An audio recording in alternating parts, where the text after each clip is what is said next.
Good afternoon, board members, staff, citizens. Please let the record show that today is August the 5th. The time is 3 p.m., and we will now call the Amherst County Board of Supervisors meeting to order. Approval of the agenda. We will be removing item 15B as in boy. Is there a motion to approve the agenda?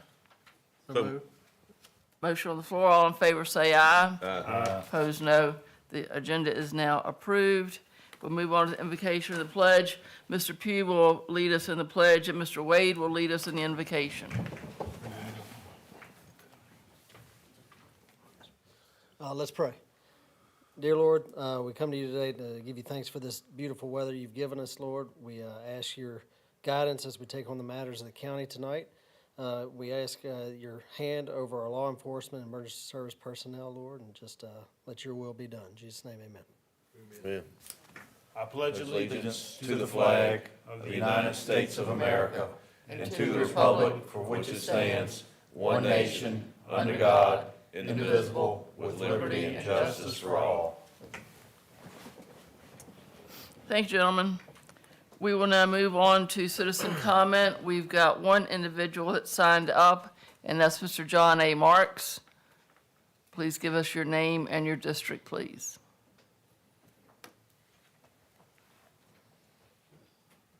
Good evening, members of the board and staff. My name is John A. Marks, Jr., and I reside in District Number 5. On January the 21st, 2025, Amherst County Board of Supervisors held a public hearing relative to the proposal to terminate purchase and sale agreement between the Board of Supervisors and Waukesha Development Incorporated,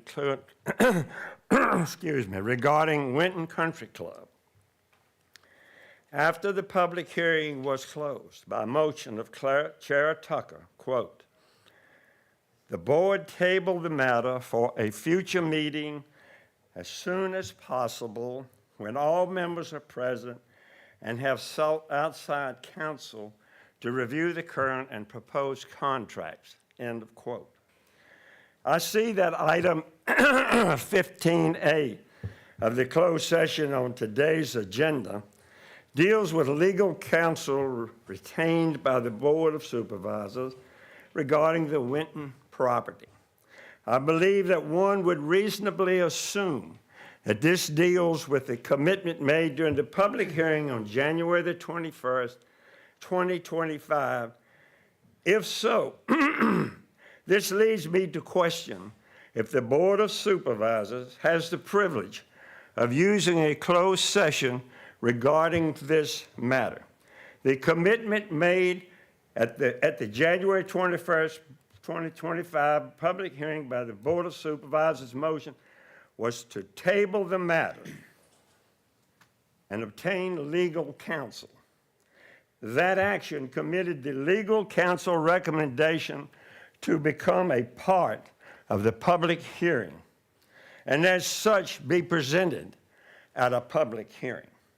If the Board of Supervisors also plans to have legal counsel present their recommendations to the public in a public hearing, fine, and proceed with the closed session and pay the legal fees twice.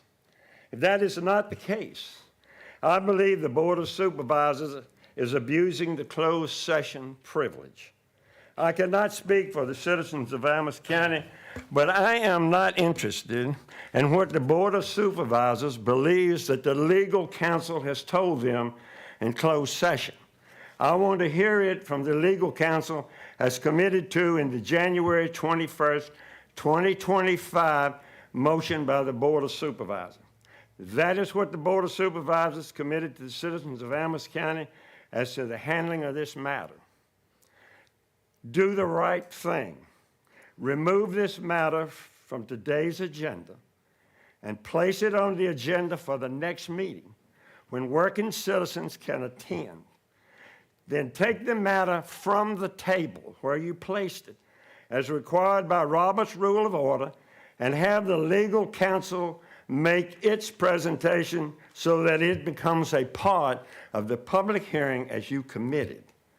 In addition, somebody here owes me a copy of the legal counsel report that I requested on June the 3rd by FOIA. Okay? Thank you. Thank you, Mr. Marks. I want my comments included as a part of the meeting. Thank you. Is there anyone else here wishing to speak during citizen comment? Seeing and hearing none, we will now close citizen comment and move on to the consent agenda. Board members, are there any questions? If none, is there a motion to approve? I'll make a motion to approve the consent agenda. Motion on the floor by Mr. Adams. All in favor say aye. Aye. Opposed, no. Consent agenda is now approved. Moving on to an ordinance first read. Mr. Popovich. Yes, Madam Chairman. Ordinance 2025-3 relates to the transient occupancy tax ordinance provisions currently in the Amherst County Code. The General Assembly made certain minor modifications to the statutory language, and this is just an attempt to bring that into compliance with the revised versions of the statute in the Code of Virginia. Thank you, Mr. Popovich. I have a question. Actually, it's a statement. Get this out on the front end in all matters of transparency. My family and I own an Airbnb. Will it be appropriate for me to vote on this going forward? Yes, ma'am, it's fine for you to vote on it. Thank you. Moving on to item B. You need a motion on that? I'm Madam sorry. Chair? Got ahead of myself. All right, are there any questions first, board members? No questions. I'll move that the board direct staff to advertise ordinance 2025-3 for public hearing on August 19th. Motion on the floor by Mr. Wade. All in favor say aye. Aye. Opposed, no. Moves on to second reading. Mr. Popovich. Yes, Madam Chair. Ordinance 2025-4 relates to wild and exotic animals. The Amherst Animal Control Officer came to my office to discuss concerns related to some citizens in Amherst County beginning to have exotic or wild animals on their properties, and suggested that we create some type of at least a registration system so that for purposes of law enforcement and public safety folks who may be called to those particular locations, they would at least be made aware of the possibility of there being a wild or exotic animal at those locations. So that's what this ordinance purports to do. Thank you. Board members, are there any questions of council? If not, is there a motion to move this forward? So moved. Motion on the floor by Mr. Adams. All in favor say aye. Aye. Opposed, no. Motion now moves on to second reading.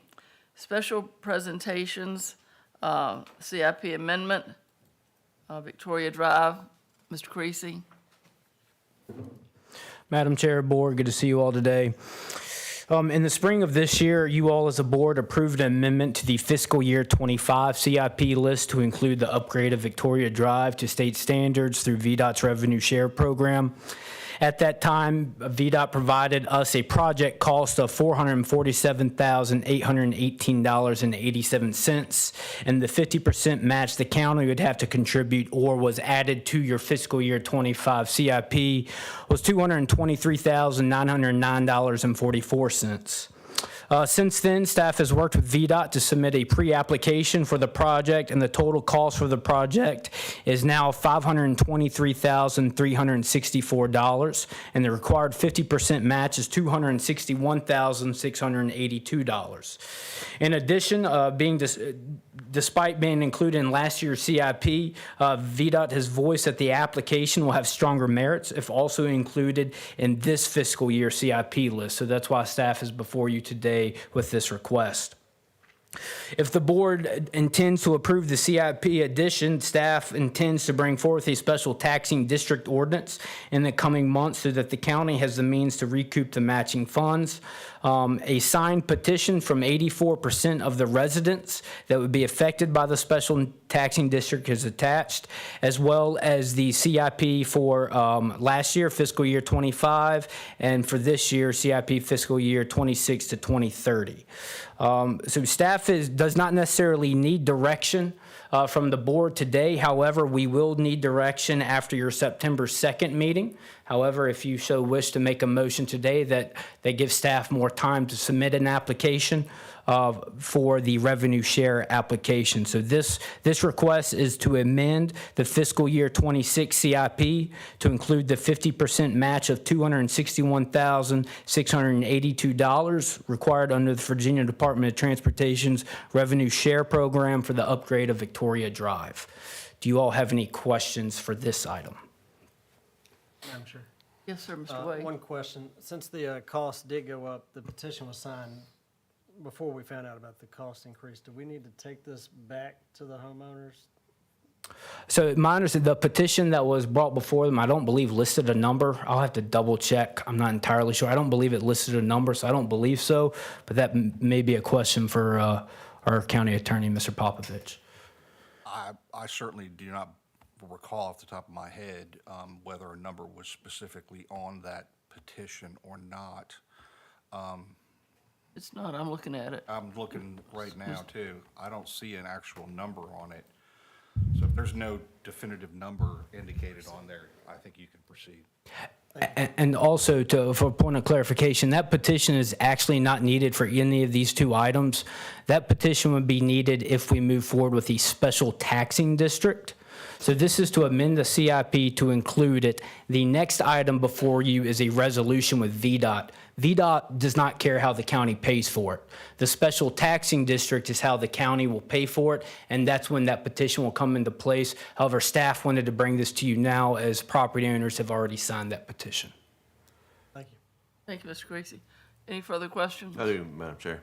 So, Mr. Creasy, did they give you any indications on why there was a $60-some thousand increase between the first projection and the second one? Yeah, great question. From my understanding, it's just the cost of material has increased, and those initial numbers were very preliminary.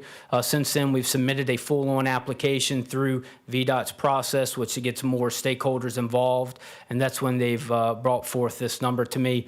Other than that, I would have to go back and ask VDOT more specifics on how that number was raised by 60,000. Is that satisfactory, Mr. Adams? Yeah. Any further questions? If not, is there a motion? I move to direct staff to amend the fiscal year 26 CIP to include the 50% match of $261,682 required under the Virginia Department of Transportation's revenue share program for the upgrade of Victoria Drive. Motion on the floor by Mr. Martin. All in favor say aye. Aye. Opposed, no. Motion passes. All right, Mr. Creasy, revenue sharing resolution. Yes, as I mentioned, staff has already submitted a pre-application to VDOT.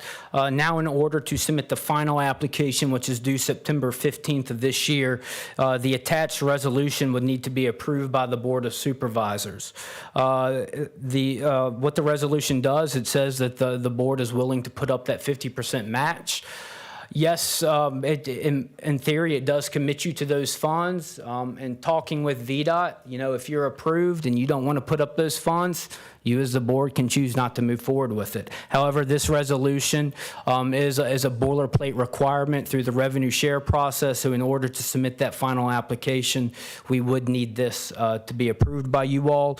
And if you all do intend to move forward with this, staff, as mentioned, will bring forth a special taxing district ordinance in the coming months so that you all as a board and the county have a way to recoup those funds. Thank you. Board members, questions? I do, Madam Chair.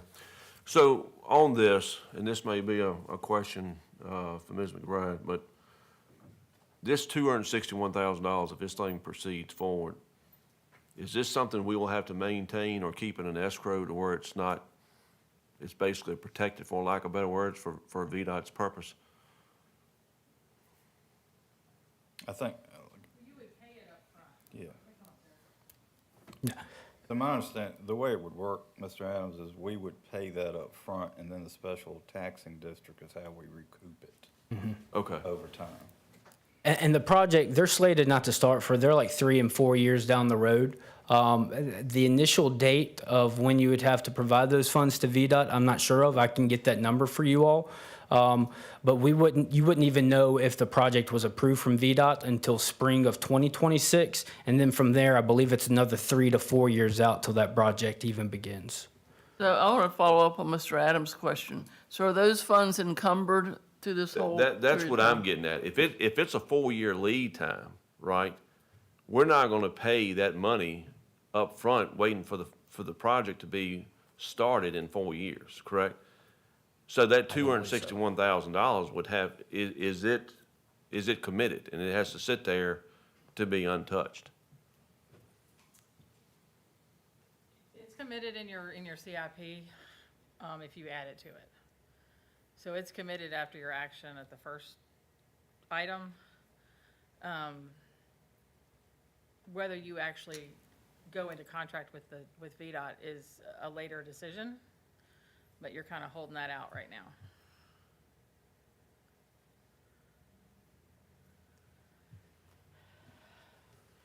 We only had 475,000 that we had in the CIP as of right now.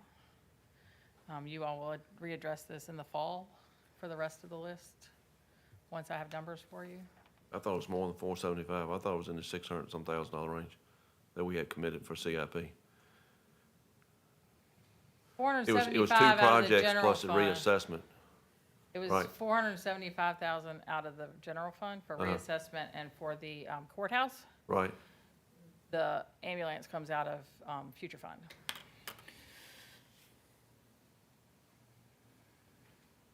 I guess my only concern is, and tell me if I'm wrong, somebody, hopefully somebody can convince me that I'm wrong, is that we're gonna commit ourselves for this $261,000, and we're not sure what our funding looks like, correct?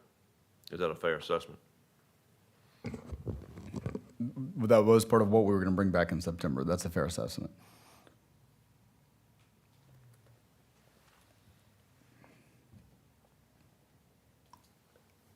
I guess I'm a little confused. So are we saying that we've got to, somebody, and probably it will be you, Ms. Finance Director, got to remember that we've got this $261,000 earmarked for something that we're not going to pay for 4 years? It'll sit in yes, I have funds, various funds that I'll spread it out, and CIP has its own, so we'll put it out there. It'll be pulled out. I was trying to get my projections up for you for just a second.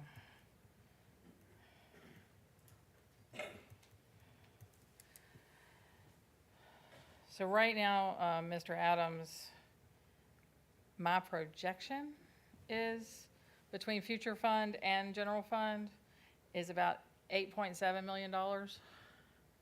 But I have not run the end of June numbers yet. I'm getting there.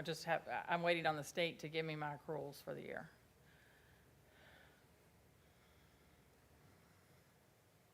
I guess for us, for my board members to think about, and I've heard Mr. Martin's approach to Victoria Drive, and I do not disagree with the situation these folks are in. The only thing that bothers me is that we also don't have any stipulations to prevent the next non-VDOT approved subdivision to come before us at any given time and go through the same process, right? And now we're committing ourselves with a lot of unknowns as far as funding goes. I think Victoria Drive, when it comes down to it, that's a drop in the bucket compared to what we could be looking at with some other developments in Amherst County. That's where I want to make sure that we don't back ourselves in a corner when it comes to these revenue sharing projects. And I'm just trying to be safe here. I just want to be cautious with the funding.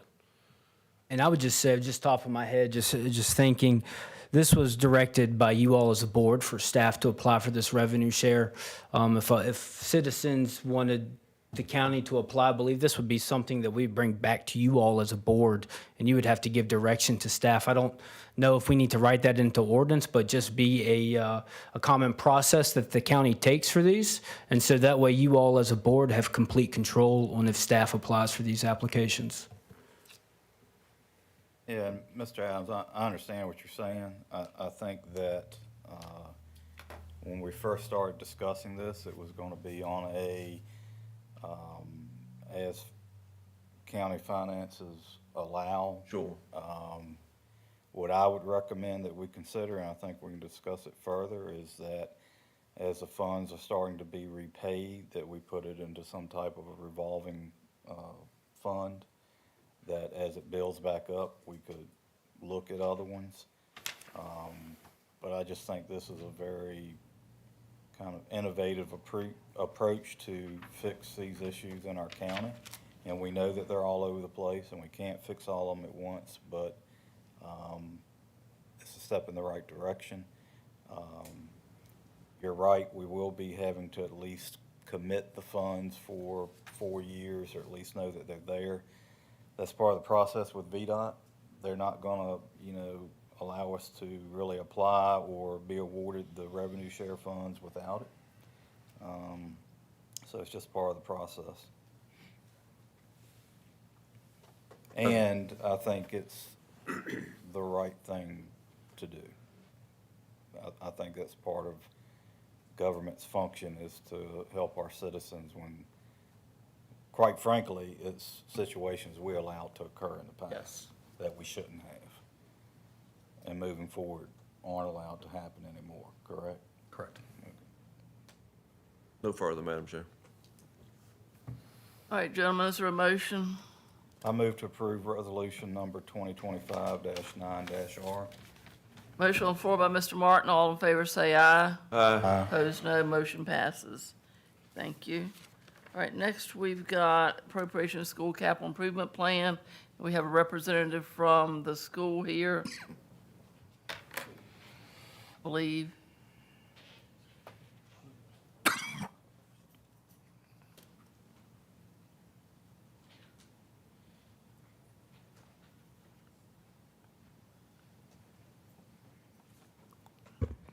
Good afternoon, Ms. Chair, members of the board. Today, we're bringing to you the capital improvement plan allocation for the 24-25 school year.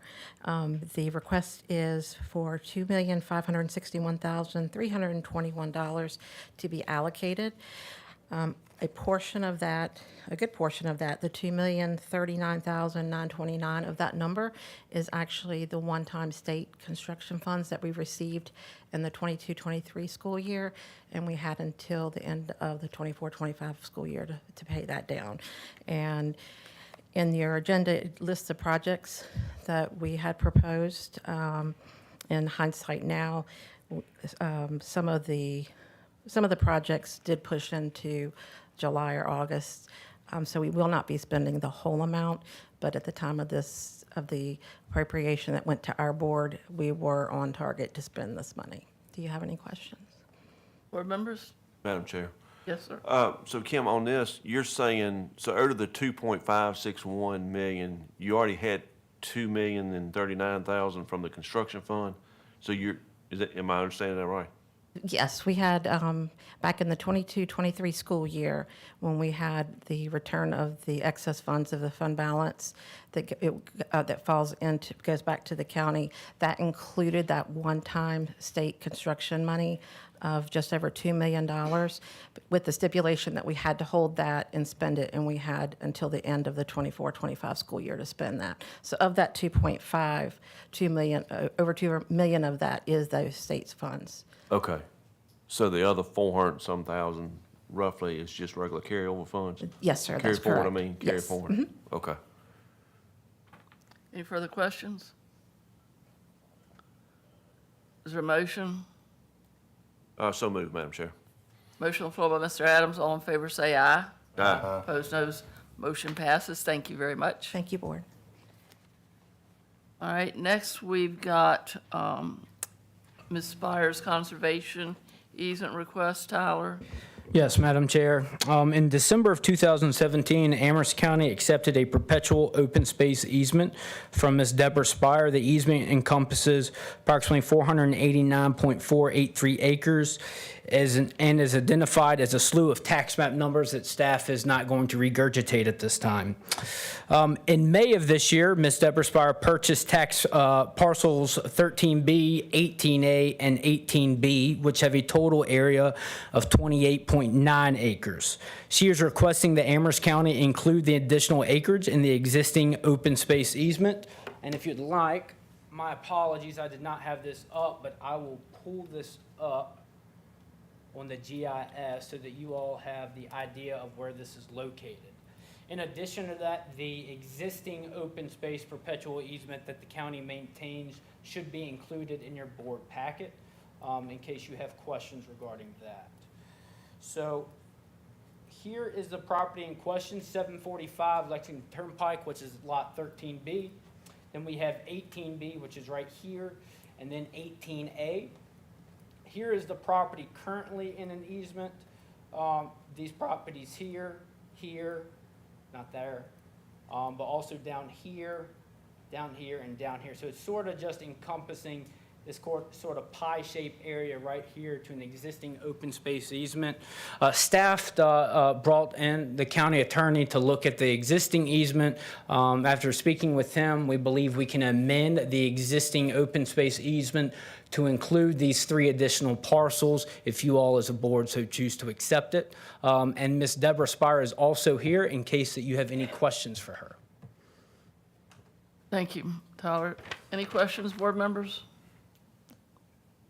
Madam Chair, if I may, just because I wasn't here when when it originally happened, but what's the process for this? Because I don't think we've been through one of these since I've been back. Do these go before a public hearing? They typically would, yes, if Okay. it's a brand new one. However, this is an amendment to include Yeah, additional understand. acreage, so we don't need to. But yes, if this was a brand new conservation easement or open space easement, yes, there'd be a public hearing for you all to accept. And really, if I'm looking at this correct, Tyler, it's pocketed around other easement properties, correct? Right, Okay. correct. All right. Any further questions? All right, board members, since this is in my district and I'm very much a proponent of these easements, I'm going to make a motion.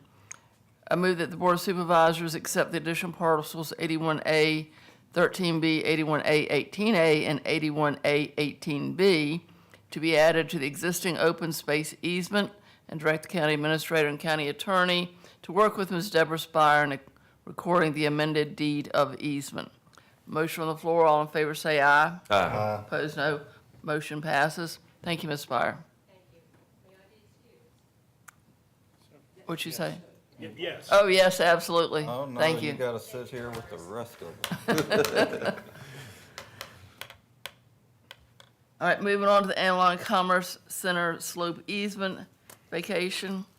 You're up again, sir.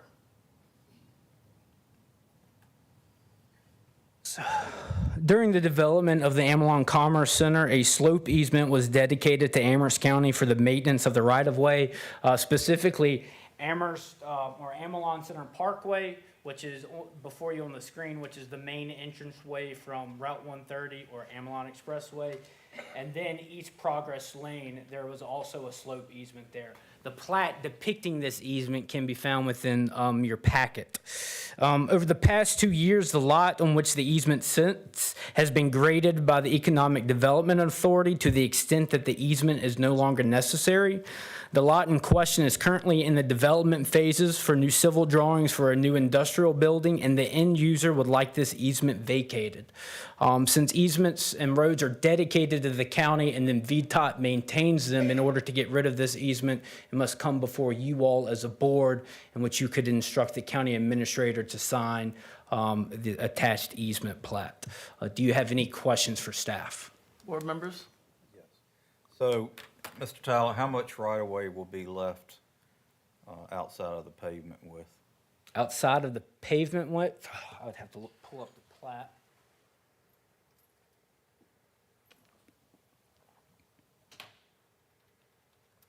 It is a 50-foot right-of-way. I'm not sure if the plat on there indicates how wide the road is or not, but hopefully it does.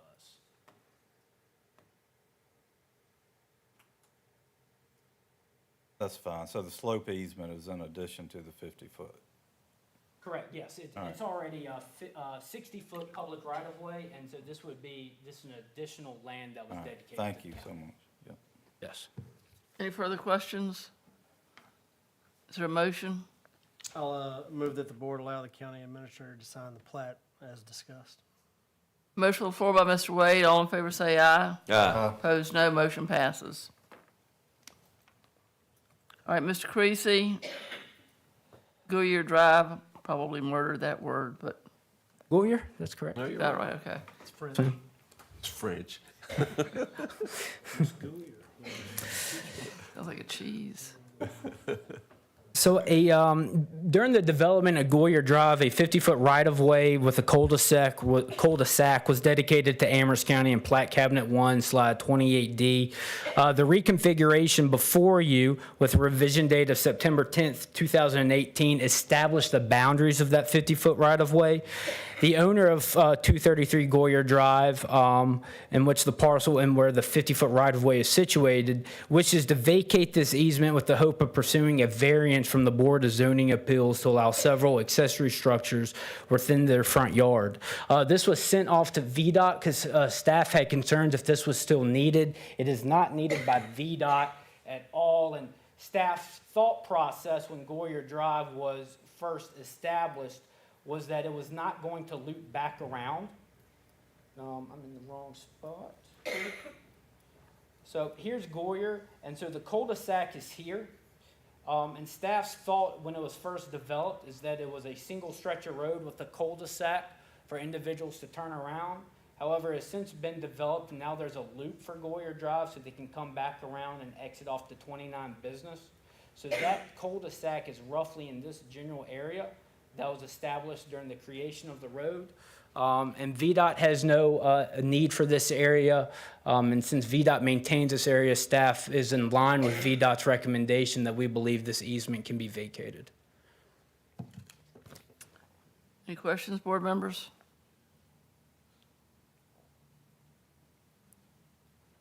I don't have any questions, Madam Chair, but I do think that we need to be clear, we're only vacating the portions of the cul-de-sac that are no longer needed, right? Correct, yes, sir. Yes, sir. Do you see anything in here that makes that unclear? Personally, I think it should have been drawn out on the plat of what area was going to be vacated. Can you go back to the plat? Yes, sir. And so, and that would, staff would take blame for that. We did not instruct the property owner to come up with anything yet. We didn't want them to waste money in case you all did not want to vacate it. So this is an older plat, so nothing's been drawn up yet. But if you direct the county administrator to sign for something, we would clearly indicate that it's for this cul-de-sac from line, was that line 6 or line 9? Or line 1 through line 9 would be where the vacation would happen. And all of that right-of-way would go to one owner? Are Yes, there to any this parcel adjacent owner. parcels? Mhm. There's no adjacent parcels that would get any of it, potentially? From my understanding, that's their property line, and it's all within their property on 233 Goyer. This little access right here, there's another driveway right here, but their property line, yes, is not drawn correctly, but it's all within 233 Goyer. So who owns the property to the north? It's a different property owner, Robert and Lauren Campbell. So they're not entitled to any of that right-of-way? When they do the title search and come up with a plat and deed, if they are, we would have to have them sign. Right. Yes, sir. Okay, very good. Any further questions? Is there a motion? I'll make a motion to vacate the 50-foot right-of-way located on tax map number 147A-182 and to allow the county administrator to sign either the plat or deed of vacation to allow for such. Motion on the floor by Mr. Wade. All in favor say aye. Aye. Opposed, no. Motion passes. All right, next we will move on to the county administrator's report. Item A, Mr. County Administrator, I understand that's currently Kelvin Brown, and he has indicated that he would like to be reappointed. Yes, Do you have ma'am. anything else to add to that? No, I'm just going to point out that his term will expire August the 31st of 2025. Mr. Brown has submitted his letter of interest requesting reappointment to the Central Virginia Alcohol Safety Action Program Board. He was the only person that applied. Board members, is there any questions about this? If not, then I'm going to make a motion that we reappoint Kelvin R. Brown for a term ending August 31st, 2025. All in favor say aye. Aye. Wait a minute, we need, we're missing Mr. Martin. You can proceed if you want. Well, I need to be able to have a recorded vote. He can email it.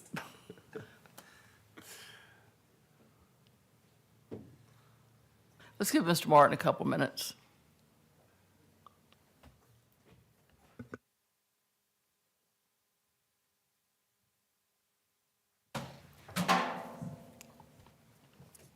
Mr. Martin, we were on the subject of Kelvin Brown's reappointment, and we, Waited on me? huh?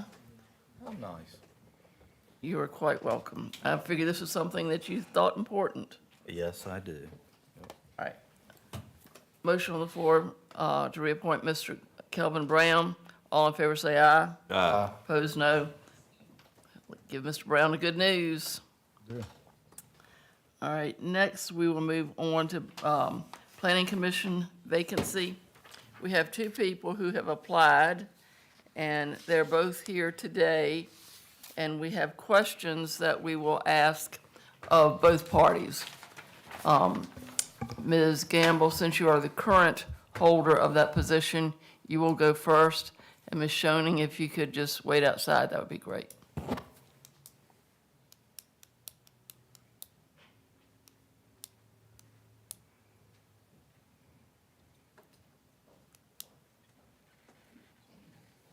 Put that on the agenda. Do you want to point out that we have an additional question or just? And board members, I think that the county administrator told you that we have an additional question on here. Number 8. Yes. Yes. Yeah. All right. Tyler, would you shut the door, please? Oh, okay. Thank you. Thank you. Thank you. All right. So we're going to ask you now 8 questions. We'll do a round robin, and we can take it from there. So the first question, tell us about yourself. What experience and background would you bring to the Planning Commission? My background includes real estate. I also worked for corporate America with Amtrak for 20 years that I retired from. I had nationwide responsibility for voice and data, an operating budget of $32 million a year. From there, I went into the telecommunications industry with Net 2000 and was the code administrator nationwide, applying to the North American Dialing Plan Association for telephone numbers for the Northeast corridor. I currently live in Amherst. I live on Sunset Drive. We have a lovely farm. I'm committed to the preservation of our natural resources. I've been on the Planning Commission for 2 terms. I've missed 3 meetings total. I take my responsibility to the citizens very, very seriously. I'm in favor of protecting our wildlife, our natural resources, but also promoting economic development where it's feasible and where it's wise. All right, Mr. Martin? Yes, ma'am. What experience would you bring that would demonstrate an understanding of the potential impacts, both positive and negative, of land development, such as environmental, aesthetics, economics, community services, transportation, stormwater, parking, et cetera? For my real estate experience living in Northern Virginia, I saw a beautiful agricultural community turn into a nightmare with traffic and overdevelopment. Poor planning resulted in loss of farmland. Here, I see an opportunity to hold on to our farmland and our natural resources. And again, it's just been my hands-on experience with the Planning Commission to open my eyes and to see what is available. As far as economic development, I think we need to take a cautious approach, especially when it comes to data centers.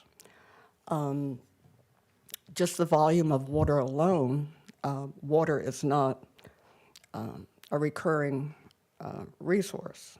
It's not a given. It can go away at any time. I keep abreast of what's going on in other counties, such as Rappahannock County, where they had to use eminent domain to bring an intake pipe to the Rappahannock River because they were being squeezed by development on one side and data centers on the other. I don't want that to happen to Amherst County. Thank you. Mr. Pugh? Have you ever served on other citizens advisory groups before? If so, please describe. I currently sit on the Board of Zoning Appeals for Amherst County, and as of yet, I've not heard any cases. I also am a member of the Technical Advisory Committee for VDOT, Citizens Representative. Adams? Ms. Gamble, are you comfortable in a committee setting dealing with technical as well as, at times, difficult community issues?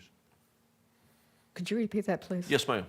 Are you comfortable in a committee setting dealing with technical as well as, at times, difficult community issues?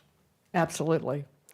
I believe in doing my homework ahead of time. I am always prepared when I come to meetings, and I do my research ahead of time so that I can feel comfortable in discussing a topic.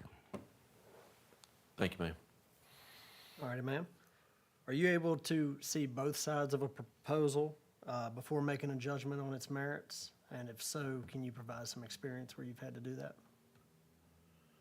I try to take a step back and look at both sides, especially with the data centers. I see the money that can come into the county. I could see that it would fix the Gateway Sewer project. It could fix a lot of the backlog of maintenance items that we have. But then I look forward and say, water is not a renewable resource. And at some time, you all would have to commit to the developer to guarantee them 20 or 30 million gallons of water a day just to sustain a data center. And if that happens and the water level drops, are you going to be in the position to restrict water usage for the citizens? I mean, that's the balance. Thank you. All right, next is, what do you perceive the role and responsibility of the Planning Commission to be? Again, due diligence, doing my research. I do go out and look at the special exemptions that come before us, and just being prepared. Okay, thank you.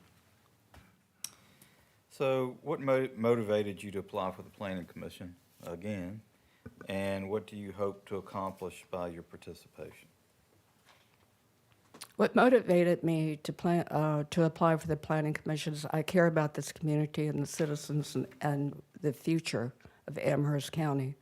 I think we have a very unique county here where other counties have lost their open space, their green space, to data centers and solar farms and overdevelopment. We have the serenity that no other county I know of can provide. And I want to be part of that. Thank you.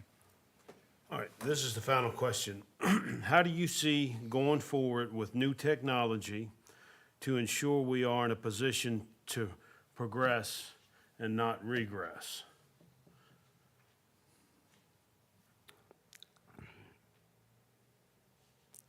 I believe in looking around to see what others have done, if they have succeeded, what pitfalls they've encountered, so that we can learn from their pitfalls and apply that going forward. Can't go into it blind. We can't keep up with the Joneses just because we want to be ahead of the Joneses. We've got to do our homework, especially today. Thank you. Thank you, Ms. Gamble. Board members, is there anything else that you want to add? No, ma'am. Any other? Okay. All right, thank you, Ms. Gamble. Thank you. Mr. Creasy, can you bring in the other candidate? Yeah. Yeah, you can sit, you can stay here.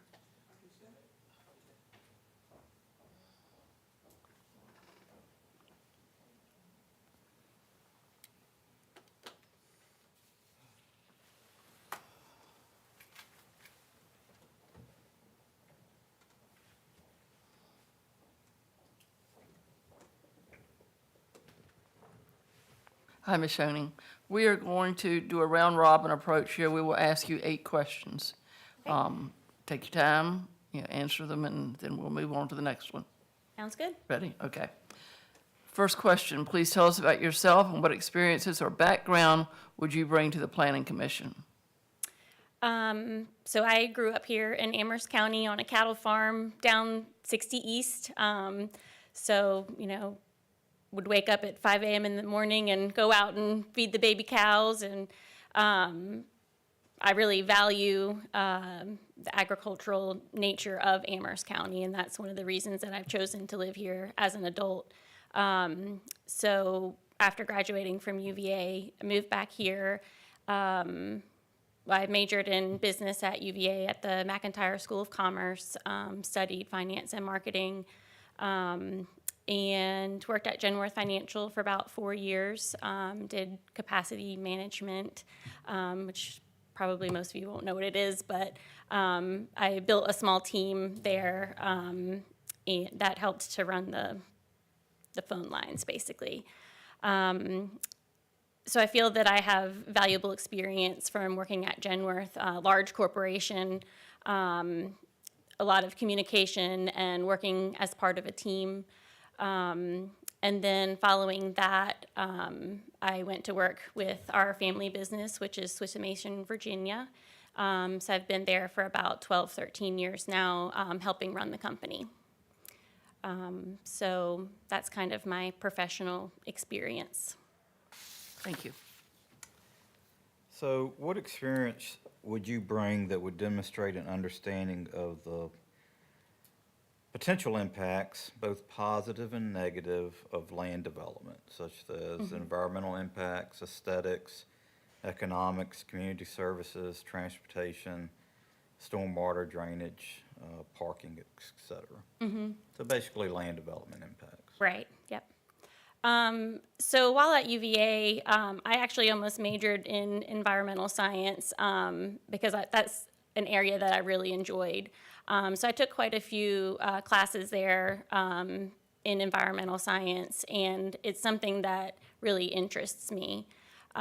So I feel that that experience, coupled with a lot of the case studies that I did in business school, along with just being part of this community for 20 plus years as an adult, will help to inform decisions and conversations.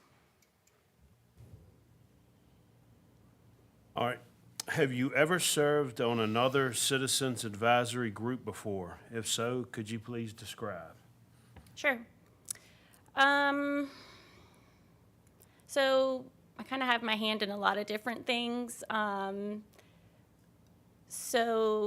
Most recently, I have been on a financial planning committee for my church. So I served there for probably 5+ years, and then most recently as the treasurer of the church. And then also I worked as part of a committee, including some members of the Economic Development Authority, to help establish the Leadership Amherst curriculum and program prior to that starting. Thank you. Ms. Schoening, are you comfortable in a committee setting dealing with technical as well as, at times, difficult community issues? Yes, definitely. I've never been afraid to ask questions. From the time I was in school and on up, sometimes the teachers would roll their eyes because I'd always be the one that had their hand up with a question. But I do feel that one of my strengths is being able to gather a lot of information and be able to distill that down to what is really important and the core of, the decision. I do feel that I'm someone that can look at both sides of a situation and not be easily influenced one way or the other without looking at the facts and truly thinking that through. I've been known to play the devil's advocate when I'm in a group setting, just to make sure that we're here, looking at everything that we need to be looking at. So I do feel that I would be a strong team member in that way. And I also feel that it's important to make sure we're hearing from every member of a team. So at times, I'll reach out to some of the quieter ones on the team and say, well, what do you think about that? If I feel that the team is kind of being steered one way or another by, a couple individuals or something like that. So I do feel I have a lot of experience working in that kind of a group atmosphere. Thank you. All right, you kind of touched on my question, but are you able to see both sides of a proposal before making a judgment based on its merits? And if so, can you provide an example of that? I'll have to think about an example, but I definitely do think that I can see both sides of a situation. I don't know if I can think of a specific example off the bat of that. I mean, most recently when we were hearing about battery storage at one of the most recent meetings, I felt like it was important that we hear both sides of that story, and not just be asking questions that are down one lane, but also, thinking more broad. So that's the most recent one that I can think of. Thank you. What do you perceive the role and responsibility of the Planning Commission to be? Sure. I really care about Amherst County. I love it here. And some of the things that I love about it here are things that we need to think about now and plan ahead of time to make sure that we maintain a lot of those things. Our rural landscapes, our farmland, our access to, affordable housing. And I think that it is important that we not just take one individual's, request and say, okay, to everybody of everything that they want to do. We need to have, a consolidated plan that we can evaluate requests against. And I think that that is part of, what the Planning Commission's role is. And yeah. Thank you.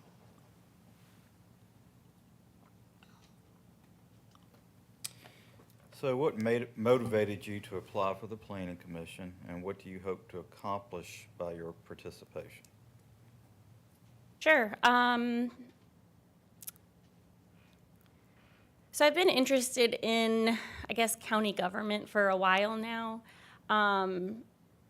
But, having a young family, it's been a little difficult for me to find the time to be able to commit to a role like that and to truly do a good job of it. I feel like the Planning Commission would be a good fit for me based on my business experience, but also a good fit for me time-wise as a way to get involved and to give back to the community in a way that I feel is definitely manageable for myself and my family. All right, final question.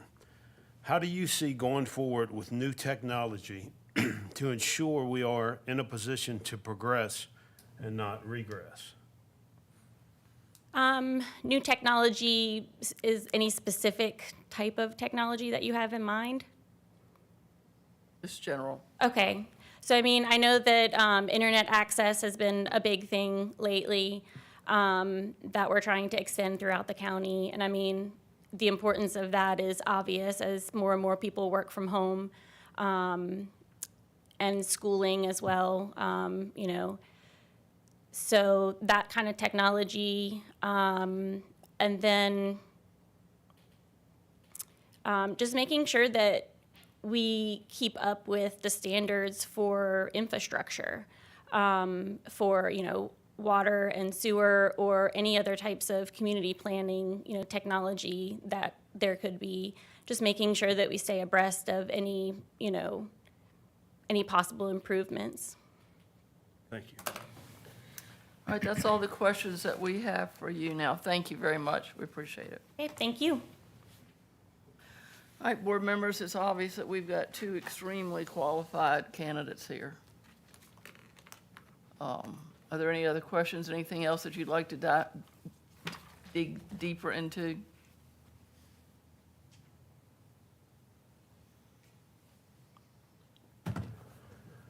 Adams, were you getting ready to say something? Well, you know, it's more of a comment than it is anything. It's always, I've always, it's kind of like Ms. Shoning was saying a moment ago, when it comes to having, I think all of us up here in some way, shape, or form always appreciate the fact of, obviously, that we've dedicated our time to public service in the county in some way, shape, or form for years. But it's always refreshing when we have these commissions and boards that we have to appoint members to have such interest, community interest, to want to participate in those boards. It's a lot to be said for that, right? As Ms. Gamble stated, as she interviewed, she's still participating in 2 or 3 other venues other than the Planning Commission. But for me, I want to thank both of them for the interest in proceeding forward, or having interest in proceeding forward for the Planning Commission. And really, as a broad topic, anybody that applies for any boards and commissions, we need to promote that, because that's how we also promote transparency in government at the same time. And I think we do a really good job of that here in Amherst. That's just my comments at this time. Thank you. I would say that I think that the Planning Commission is probably one of the most important boards that we appoint citizens to. It has wide-reaching impact on the county. It also has a wide-reaching impact on how we, as a Board of Supervisors, EDA, and others, present ourselves to possible businesses that are looking at Amherst County. You know, are we welcoming? Are we business-friendly? How do we feel about regulations? Are we creative? Are we problem solvers? Or are we just the county of no? I think that as we see these opportunities come up, and many of them are new, many of them are going to be in technology, many of them are going to be in energy. How are we treating these people when they come up with very creative ideas that may be new to us but not new to the scientific community? And that's something, you know, that we all struggle with. But I can tell you that Amherst County right now has some wonderful opportunities ahead of it. And as I've said, you know, many times, that I want to make sure we've got our best foot forward. And we've got the best and the brightest talking and planning and getting this county ready for that. I'm kind of just thinking out loud here. District 2 is my district. I appointed Ms. Gamble 2 terms ago. It's not something that I take lightly. So I'm gonna collect my thoughts some more. Board members, anything else? Yes, I echo what both of you said. Anytime you have candidates willing to come forward and serve and go through the interview process in front of all of us, I mean, if anything, it's going to only help you going forward in your career, your life. I've sat on the board, the Planning Commission, gosh, I don't know, 12 years. In the last 8 years, I've served with Ms. Gamble. And she has been just absolutely phenomenal in my aspect. She knows the subjects when she comes there. She studies them. She is one of the most well-spoken board members. She is constantly there. And just the way she conducts her business and the breadth of knowledge that she shares on all the subjects, whether you agree with her or not, she is well studied. And we can have new technologies in this county, but we can also have a set of standards. And I think Ms. Gamble is on board with that. I've seen that through these last several years of difficult decisions we made in the community. So my support is going to be with Ms. Gamble to reappoint her to the board. And that's not saying anything against our other candidate. I think she's a strong candidate, and I hope she reapplies. Mr. Wade, anything you want to add? No, I was merely curious in what Mr. Pugh had as far as his thoughts, since he's on the Planning Commission. So Mr. Pugh. Oh, okay. So kind of wanted to get his thoughts on who he thought might be the best candidate since he sits on that committee. So thank you. So I have a couple questions for staff and some comments. So first, I know a little bit about planning commissions, right? So I've been in the planning field for a long time. So planning commissions were created back in the early 30s, really to take politics out of planning. So whomever is appointed, I'm not looking for you to rubber stamp what you think the board would or would not approve. I want you to get down to what the root impacts and issues are of the proposal, right?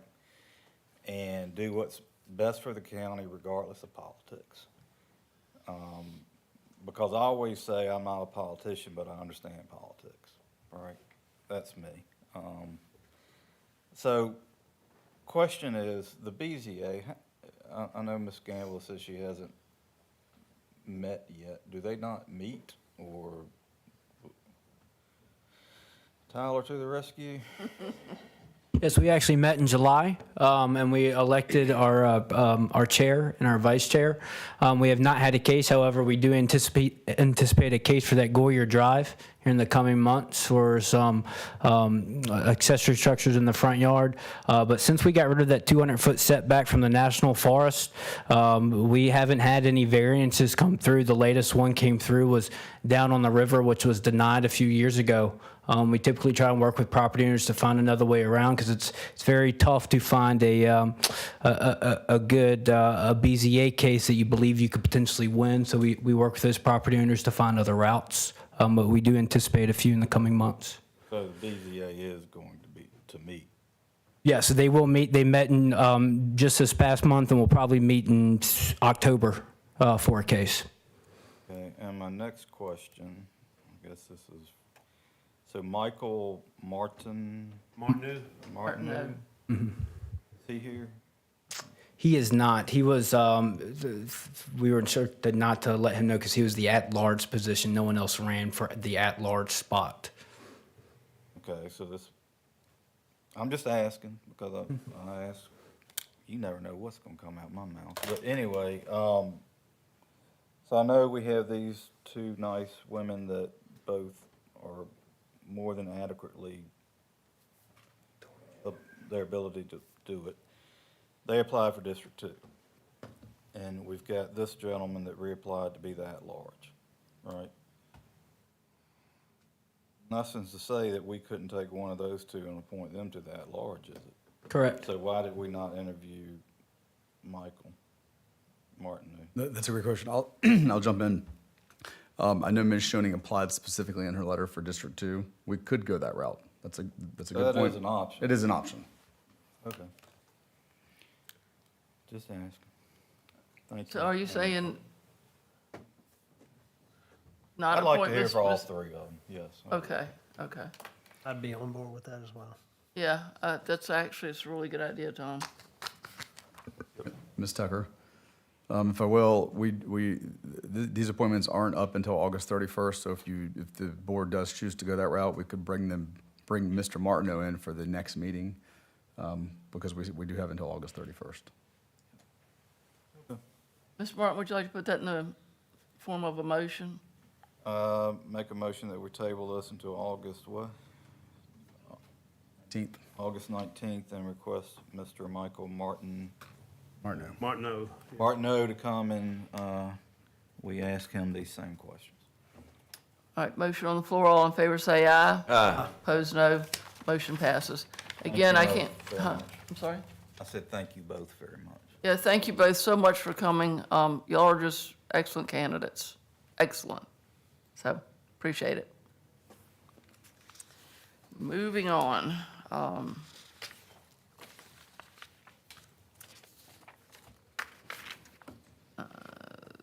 Board of Equalization. I'll take that. Jeremy? Yes, ma'am. This is an update. I don't need the board to take any action. I wanted to let you know that as we brought to your attention at the last meeting, our creative folks drafted up and designed some flyers to go out. We posted them. Sometimes they fall on deaf ears and nothing happens, but this time we were fortunate. We had 5 or 6 people apply and to show their interest.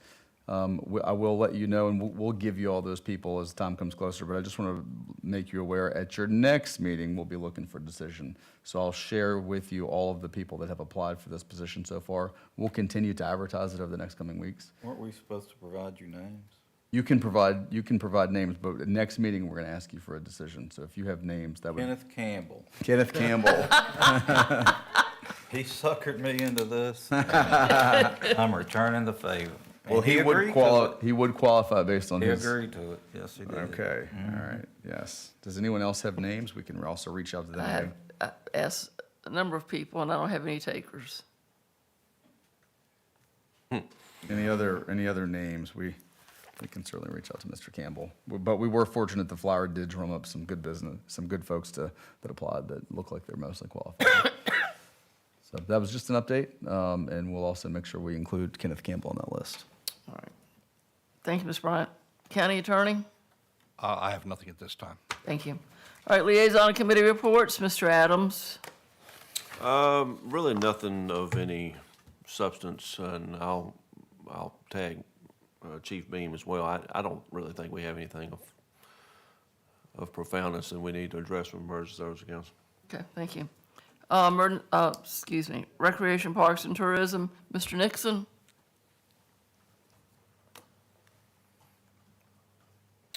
Good afternoon, Chairman Tucker and Board of Supervisors. I apologize, but I'm old school. I do handouts.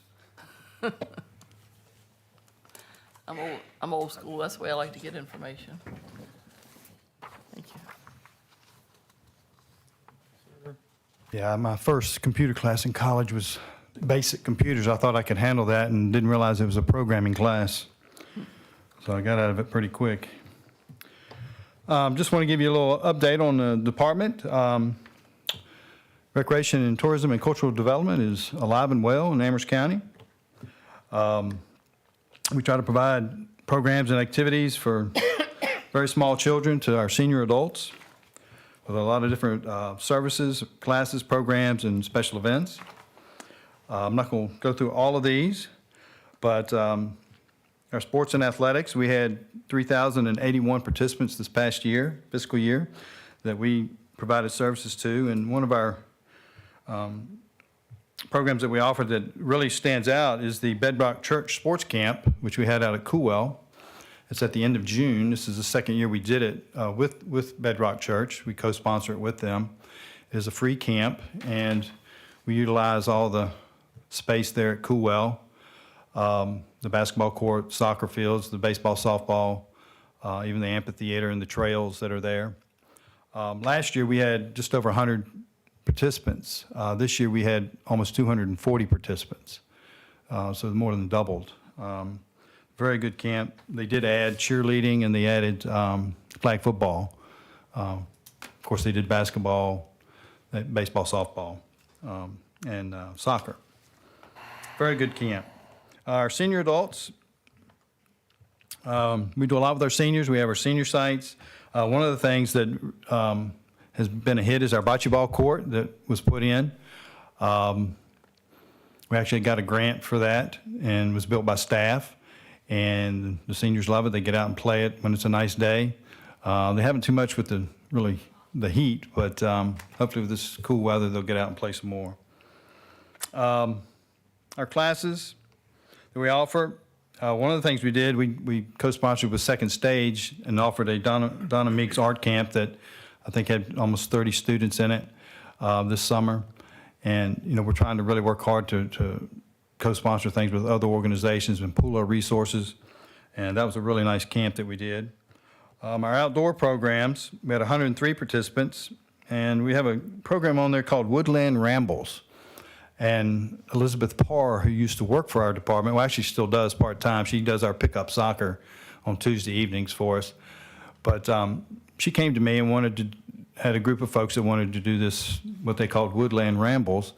And we did it at Coolwell, and they utilized the outdoor space there and the trails and the wooded area. And we had close to about 30 families that would come out and participate in that. And they would do different nature-type games and activities, and it was mainly for preschool, kindergarten-age children this past spring and summer.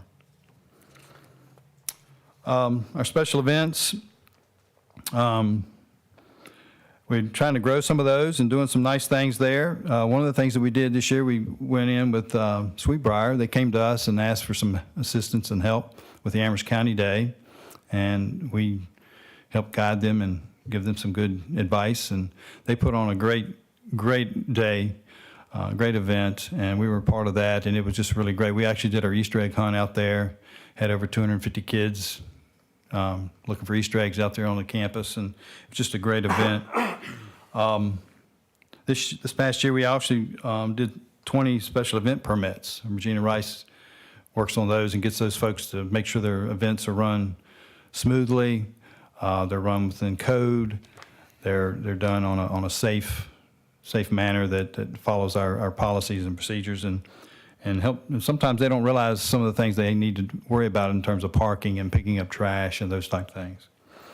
Our trips are really, we have 2 buses now. We get them things on the road. I'm trying to keep them on the road. We're doing 2 and 3 trips a month here lately.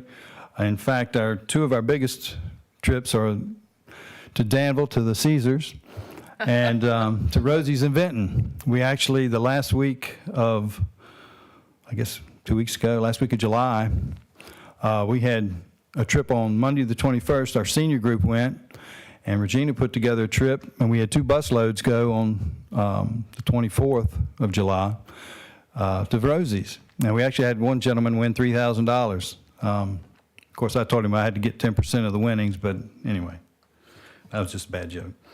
But yeah, it's amazing. That is our 2 biggest trips. They want to go. But we do take a lot of other trips. They had one today. They went to the Amish market today. Our senior group did, and they do some good things. Our rentals have really increased. For Coolwell is always a big. People just, it's a great place to have a baby shower, birthday party. We do rent out Monroe Community Center some. It's not quite as conducive, some of those. Most of those rentals that we do at Monroe are for meetings and that type of thing. But Coolwell is rented out quite a bit.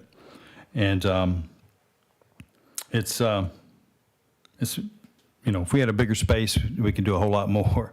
But yeah, it's a hit in the county and in the area. So the other big thing that we do is theme park tickets. We sell a lot of theme park tickets. It's a great service to the community. We do King's Dominion and Busch Garden tickets, and it's amazing how expensive they've gotten. And we're able to give them at a discount price.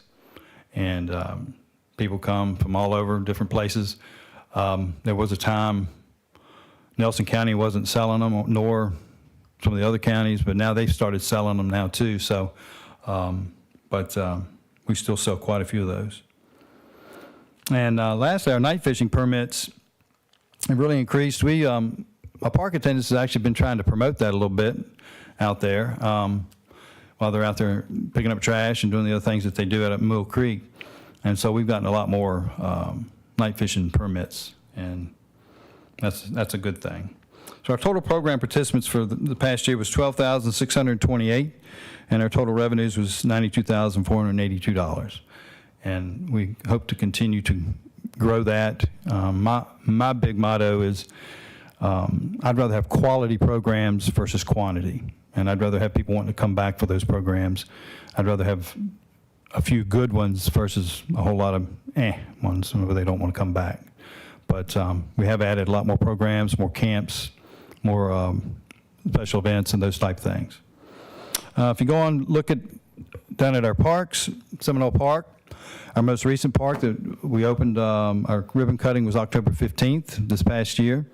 It is a huge success. I get a lot of compliments about that park. It's got the dog park, it's got the nice playground, the 2 pavilions, and the little walking trail, and people just really love it. They come from all over to go to that park. We get a lot of people from Lynchburg coming over to go to Seminole Park. Mill Creek Lake, last year was bad because we had the algae. Well, I shouldn't say this, but it made my summer a whole lot more easier. But having to shut it down because of the algae. But this year we've had good weather. The rain has helped quite a bit. We did have a little bit of an algae scare on Saturday, but it just kind of disappeared. It kind of moved through. The algae's going to always be there. It just depends on how, I guess, warm it gets. You know, last year we had, 7 or 8 weeks of blight and drought, and it just made the algae bloom take off. But Mill Creek is one of our best tourist sites. People come from all over.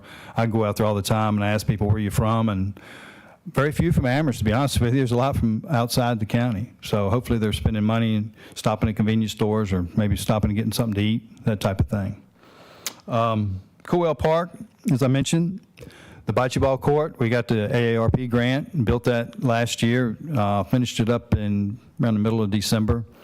So we didn't get a lot of playing time with it, but they've really played a lot more on it here in the spring and summer. I want to thank y'all for the monies for the funding for the LED lights that we got put in. They were put in June, and that's going to save us a whole lot of money. The old lights, when they tested it, were doing 50 to 60 amps per breaker, and now they're doing 15 to 20 amps per breaker. So that should save us a lot of money in terms of the electric bill. The windows at Monroe, they're actually getting ready to start putting them babies in. We're excited. We won't have drafts and wind blowing on us from outside, but yeah, they've started working on the window sills, and hopefully, I think this week or next week, they're going to actually start putting the windows in. So that's pretty awesome. And I believe, too, that's going to save us a lot of money on our electric bill there. Our bill is huge at Monroe. I think the last bill was like $1,700 for the month. And that old building is going to help tremendously.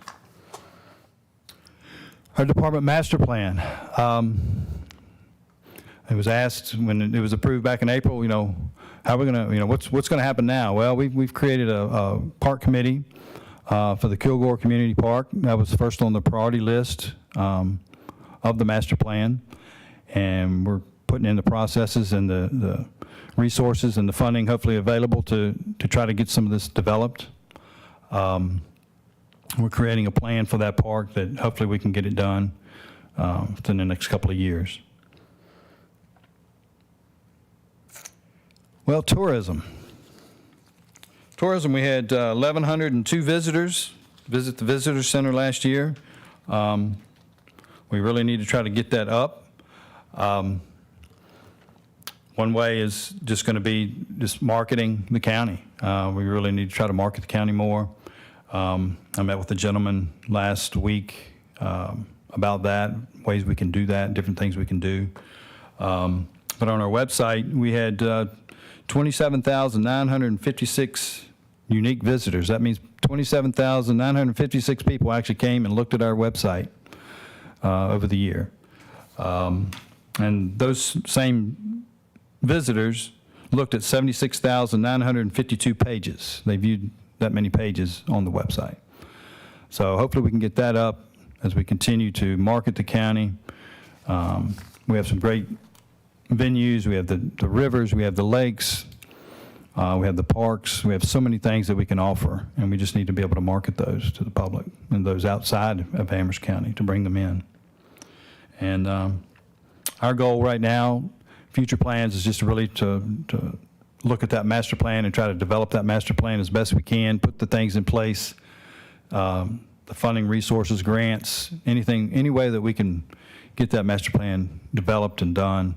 That's our goal. And of course, to increase our participants in all of our programs and activities. But we're having a good time doing it. I've got a good staff. And I will say this, Brenda Tony retired at the end of June. She was with the county, our office manager, for 20 years.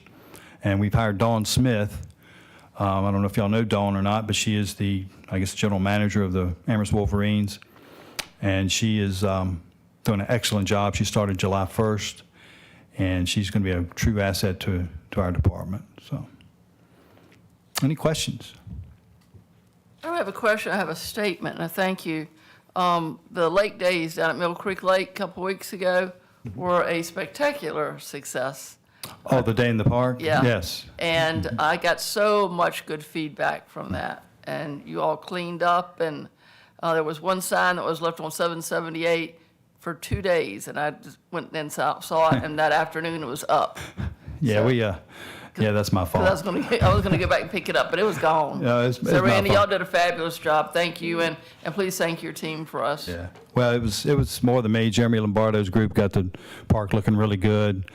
My park attendants, we had everybody jump on board. Leslie Sprouse was big in it. Regina Rice was big. Joy, I can't think, Debbie Lester with 4-H. We had a committee that put that together, and I just showed up and kind of ran around on a golf cart. But anyway, that sign you were talking about, that was my fault. I was supposed to get that, by the way, and I missed that one, so. Board members, anything else? Well, I serve on the, I'm sorry, Madam Chair. I serve on the Parks and Rec Board as a liaison, and I'll say this is a wonderful group to work with. I've been doing it for, 6 years now. But Mr. Nixon is kind of a magician. He pulls some stuff out of somewhere and makes things happen. And you can see that they are doing a lot with very little. Just think about this. Total program participants, 12,628. That's about a third of our county, right? And to get that kind of participation in your recreation programs is outstanding. So thank you very much Thank for you. what you did. Thank you. Thank you. We appreciate it. Yep. Thank you. Thank you, Randy. All right, now we're going to open up the meeting for citizen comment. Anyone here wishing to speak?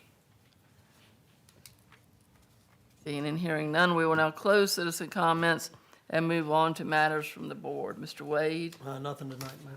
Mr. Adams, Nothing. you, I'm nothing. I have two. I forwarded an email to Ms. McBride and Mr. Bryant about an issue one of our employees' families were having with the prescription drug, and I hope that you guys can help remedy that situation.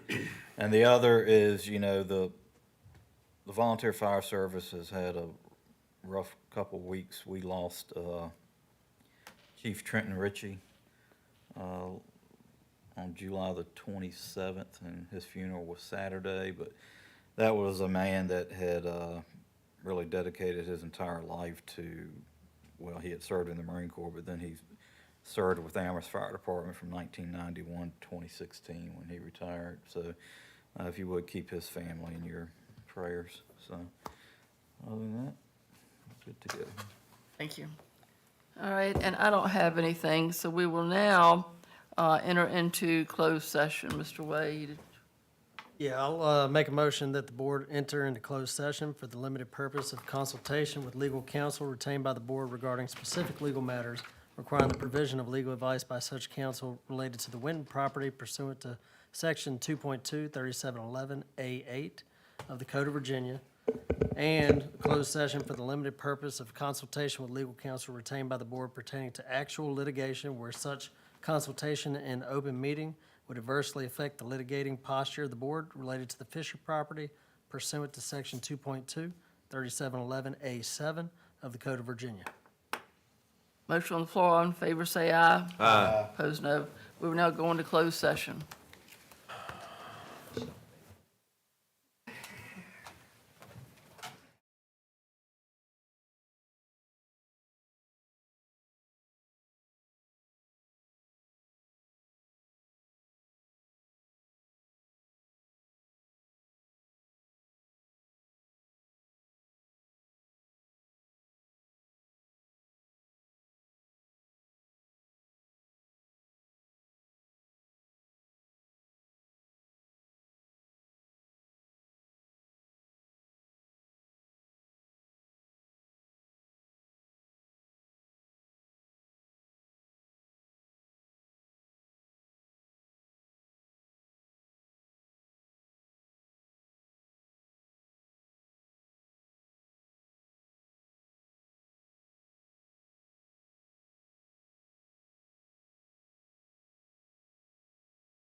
there, isn't it? It's gonna be all right.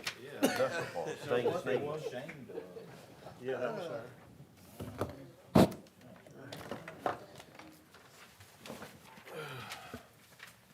All right, I'll make a motion that we come out of closed session, that the board of supervisors certify by recorded vote that to the best of each board member's knowledge, only public business matters lawfully exempted from the open meeting requirements of the Virginia Freedom of Information Act and identified in the motion authorizing the closed session were heard, discussed, or considered in the closed session.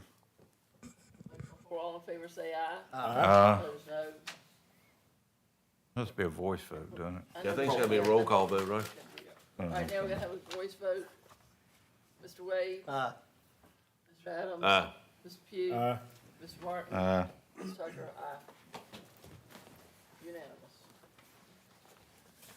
Anything else we need to talk about? Motion to adjourn. Motion to adjourn. So moved. Thank you, Mr. Wade. Amen. All in favor say aye. Aye. Opposed, no. We are.